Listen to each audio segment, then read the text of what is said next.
Saya, Gayatri anak perempuan Ganesan selaku pembentang pengenalan. Fokus utama kajian adalah melakukan kajian terhadap aspek pengurusan dalam institusi pendidikan melalui perspektif sosiologi. Tema yang kami pilih adalah teknologi dengan pendekatan kajian melakukan penemudugaan dengan 5 orang guru dengan tajuk keberkesanan penggunaan teknologi oleh guru praktikal dalam sektor pendidikan. Isu yang selaras dengan ini adalah peningkatan penggunaan teknologi dalam sektor pendidikan pada era globalisasi. Skop kajian atau fokus kajian bagi kajian ini adalah mengkaji bagaimana penggunaan teknologi memberi manfaat dalam sektor pendidikan pada masa yang akan datang dengan menetapkan 4 objektif kajian iaitu yang pertama, mengenal pasti jenis-jenis teknologi yang digunakan dalam sektor pendidikan. Yang kedua, mengkaji kepentingan penggunaan teknologi dalam sektor pendidikan. Yang ketiga, mengkaji cabaran penggunaan teknologi dalam sektor pendidikan.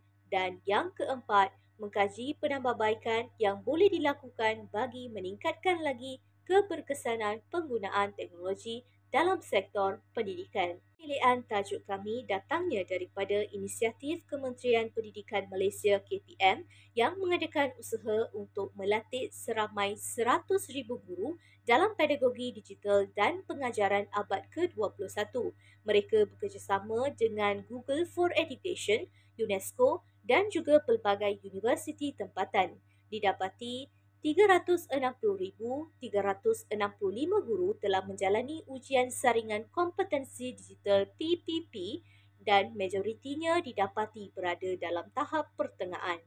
Selain daripada ini, pelajar dan teknologi menjadi aspek yang kedua, iaitu pelajar minat pembelajaran interaktif dan berasaskan platform digital. Permintaan pelajar agar guru menggunakan teknologi seperti TikTok kian meningkat. Menurut Nur Hailmi, iaitu finalis Global Teacher Prize 2020, menekankan keperluan guru untuk menyesuaikan kaedah pengajaran berteraskan teknologi. Walau bagaimanapun, terdapat cabaran penggunaan teknologi kerana masih ada guru kurang mahir gunakan teknologi secara berkesan. Didapati bahawa hanya 40% guru luar bandar menjalani latihan teknologi formal. Jadi, kajian ini penting bagi mengenal pasti keperluan penggunaan teknologi dalam pendidikan bagi memahami cabaran guru dalam adaptasi teknologi dan bagi membantu merumuskan strategi untuk atasi kekangan penggunaan teknologi. Baik, sekarang kita masuk kepada justifikasi pemilihan topik. Penggunaan teknologi dalam sektor pendidikan kini semakin meluas dan memainkan peranan penting dalam proses pembelajaran dan pengajaran. Oleh itu, tujuan kajian ini dilaksanakan adalah untuk mengenal pasti jenis-jenis teknologi yang digunakan dalam pendidikan, menilai tahap penerapan teknologi oleh guru dan murid, meneliti kepentingan serta cabaran penggunaan teknologi, mencadangkan penambahbaikan untuk penggunaan teknologi yang lebih berkesan. Untuk jenis teknologi yang dikaji termasuklah perisian pendidikan, aplikasi pembelajaran dalam talian serta penggunaan peranti digital seperti tablet, komputer dan paparan pintar.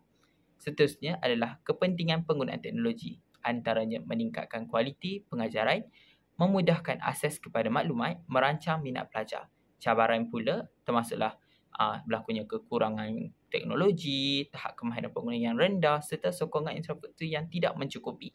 Dan akhir sekali adalah cadangan penambahbaikan, iaitu yang pertama, mendapatkan latihan dan pembangunan profesional bagi guru, meningkatkan prasarana teknologi di sekolah dan akhir sekali meningkatkan atau membaikkan penambahbaikan dalam dasar dan sokongan sistem pendidikan. Baik, sekarang kita teruskan lagi dengan definisi dan skop kajian yang dipilih. Menurut Kamus Dewan 2004, teknologi dapat didefinisikan sebagai kaedah atau sistem berdasarkan pengetahuan saintifik melibatkan alat praktikal bertujuan kepada industri, pertanian, perubatan dan lain-lain, digunakan untuk menyelesaikan masalah dan memudahkan kerja manusia.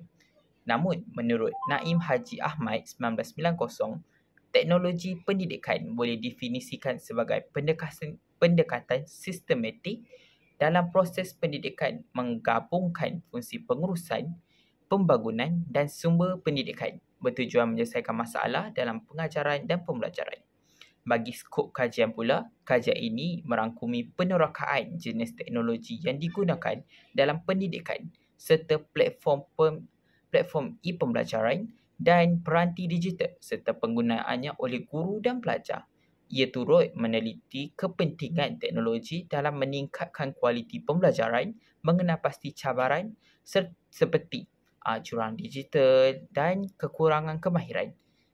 Sudah pasti terdapat juga cadangan penambahbaikan dari aspek latihan infrastruktur dasar pendidikan.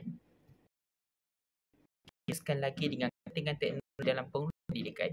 Teknologi memudahkan proses pengajaran dan pembelajaran seperti menyediakan bahan belajar, menilai prestasi pelajar, dapat melaksanakan kelas secara dalam talian serta menyediakan platform penghantaran tugasan bagi murid. Seterusnya, menjimatkan masa dan memudahkan kerja guru melalui sistem yang tersusun dan teratur, membantu pentadbiran sekolah mengurus data pelajar seperti mengurus kehadiran, laporan akademik pelajar dan laporan salah laku pelajar dengan lebih teratur dan sistematik. Melancarkan komunikasi antara sekolah, guru, ibu bapa dan pelajar melalui platform digital sekolah, menyediakan data yang tepat untuk perancangan dasar dan pemantauan prestasi secara berterusan dan akhir sekali, menjadikan sistem pendidikan lebih cekap, relevan dan mampan seperti mana yang dan mampan dalam menghadapi cabaran abad ke-21.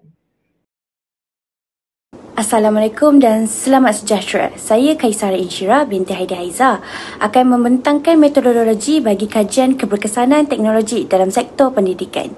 Kajian ini menggunakan reka bentuk kualitatif berbentuk kajian kes yang bertujuan untuk memahami secara mendalam pengalaman, pandangan dan persepsi guru berkaitan penggunaan teknologi dalam pengajaran dan pembelajaran.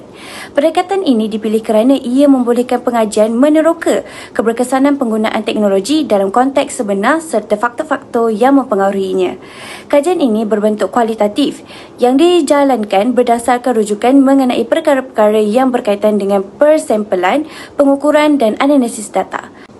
Kajian ini adalah untuk mengenal pasti keberkesanan penggunaan teknologi oleh guru praktikal dalam sektor pendidikan di SMK KL Johari. Informan kajian terdiri daripada 10 orang guru yang dipilih secara persampelan bertujuan. Guru-guru ini dipilih berdasarkan kriteria berikut seperti mempunyai pengalaman menggunakan teknologi dalam kerja harian sekurang-kurangnya 2 tahun, mewakili pelbagai bidang seperti kaunseling, matematik atau bahasa, dan juga bersedia dan berupaya berkongsi pengalaman secara mendalam. Seterusnya, instrumen utama yang digunakan ialah temubual separuh berstruktur untuk mengumpul data yang dikendaki bagi menjawab soalan penyelidikan yang telah ditetapkan. Maka, instrumen adalah satu proses menyediakan alat mengumpul data. Instrumen kajian diperlukan untuk mendalami konsep berkaitan pemikiran, persepsi, keterangan latar belakang dan sumber berbentuk primer dan sekunder. Soalan-soalan temubual dirangka berdasarkan objektif kajian dan tema seperti jenis teknologi, persepsi, cabaran dalam penggunaan teknologi, sokongan yang diterima dan juga penambahbaikan dalam bidang teknologi. Selain itu, bagi prosedur pengumpulan data, yang pertama, langkah awal sebelum pengumpulan data seperti kenal pasti masalah dan tujuan pengumpulan data, pilih peserta kajian dan kaedah berdasarkan batasan seperti masa, jarak, tenaga dan kos, sediakan surat kebenaran dan surat iringan, buat temu janji untuk tetapkan tarikh dan masa yang temu bual, terangkan tujuan dan tempoh temu bual kepada peserta, dapatkan kebenaran untuk rakaman temu bual, gunakan borang persetujuan maklum dan juga temu bual dijalankan secara bersemuka atau dalam talian. Manakala semasa temu bual, yang pertama, gunakan perakam suara yang berfungsi baik, buat catatan semasa temu bual, mulakan dengan soal ringkas untuk wujudkan suasana selesa, jamin kerahsiaan maklumat kepada peserta, galakkan peserta menjawab dengan jujur dan terbuka. Akhir sekali, semasa dan selepas sesi temu bual, seperti jelaskan soalan yang kurang difahami oleh peserta, ajukan soalan lanjutan untuk maklumat lebih mendalam, beri kebebasan kepada peserta untuk menyuarakan pandangan.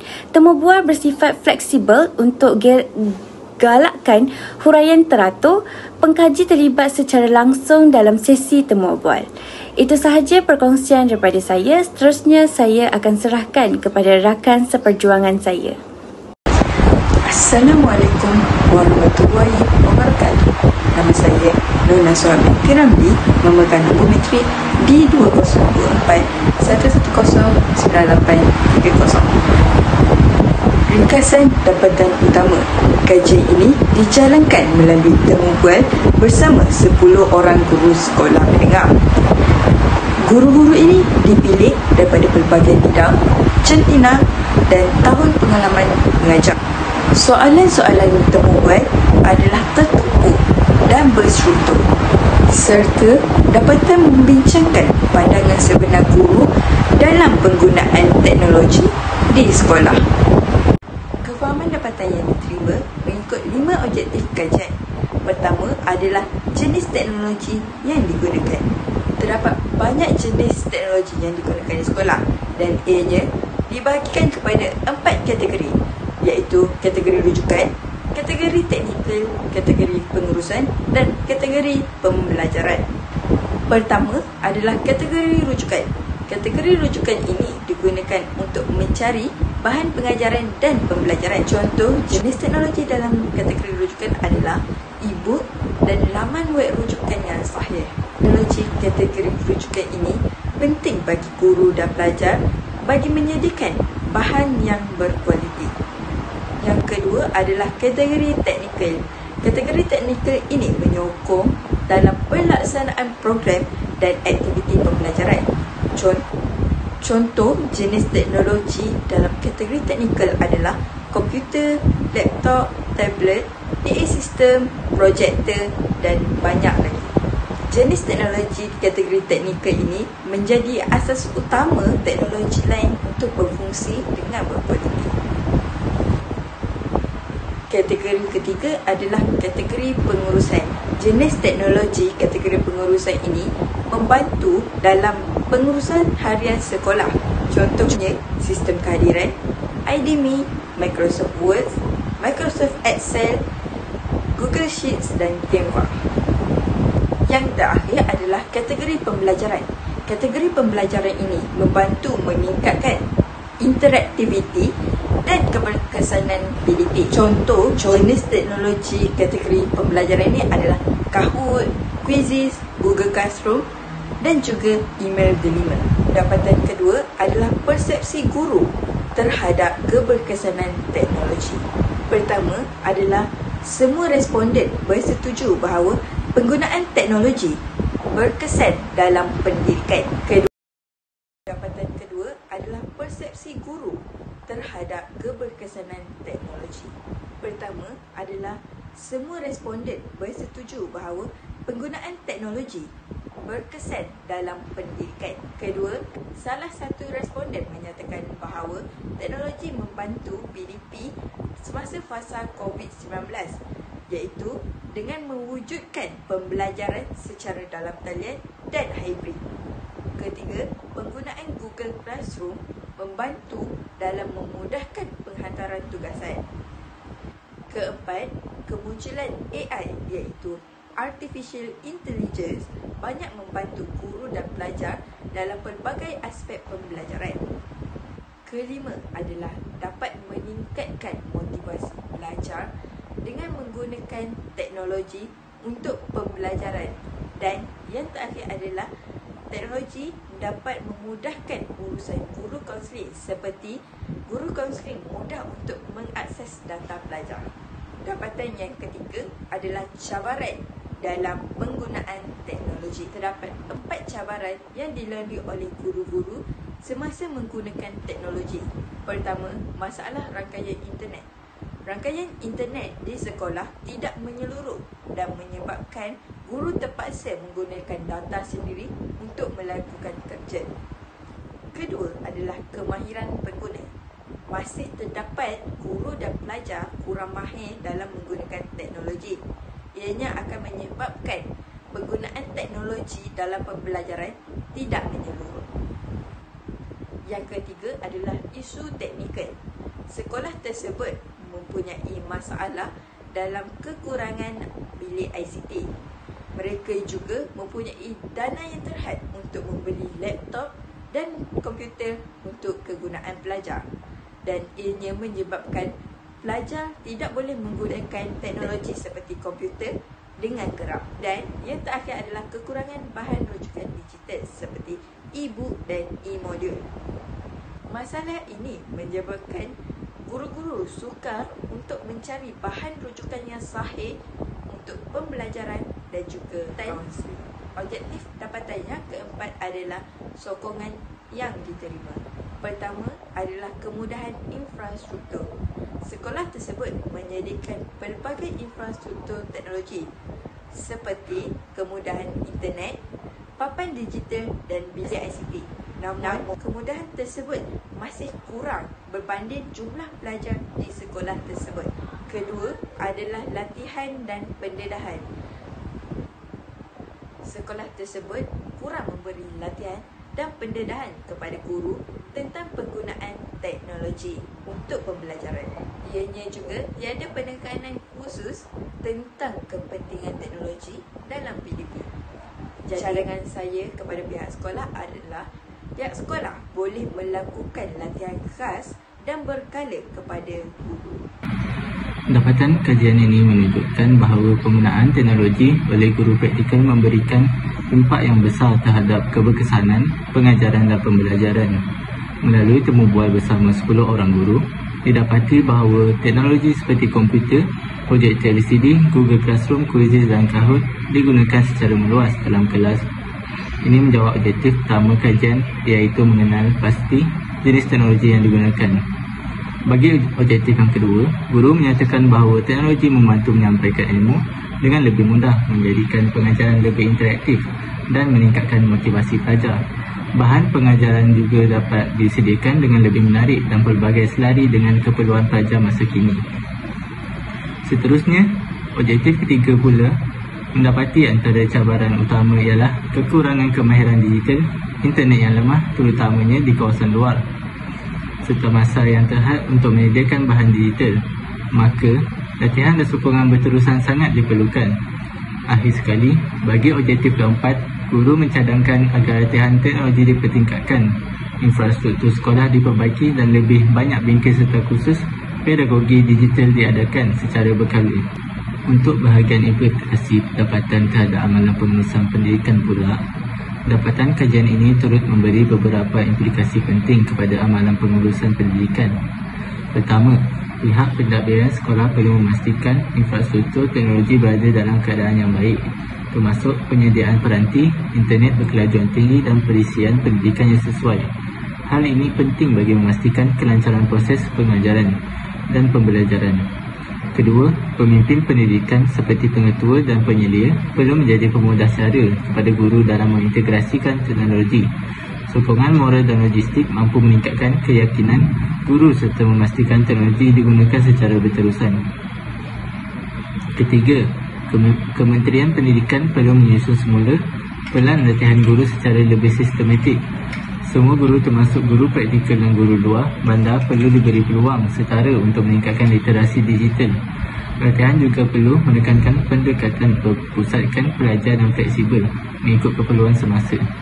Seterusnya, kajian ini juga mempunyai beberapa keterhadapan yang perlu diambil kira. Pertama, kajian ini dijalankan di sebuah sekolah sahaja dan melibatkan hanya 10 orang guru. Oleh itu, dapatan yang diperoleh tidak dapat mewakili keseluruhan situasi di semua sekolah di Malaysia. Kedua, penggunaan pendekatan kualitatif memberi gambaran yang mendalam namun ia juga bersifat subjektif, bergantung kepada pengalaman dan pandangan individu guru yang ditemu bual. Selain itu, data dikumpul melalui temu bual yang mana hasilnya mungkin dipengaruhi oleh bias persepsi dan kefahaman responden terhadap soalan yang ditanya. Akhir sekali, kajian ini tidak melibatkan pelajar atau ibu bapa, sedangkan mereka merupakan pihak berkepentingan utama dalam sistem pendidikan. Maka, pandangan mereka terhadap keberkesanan teknologi dan PDP masih belum diterokai sepenuhnya.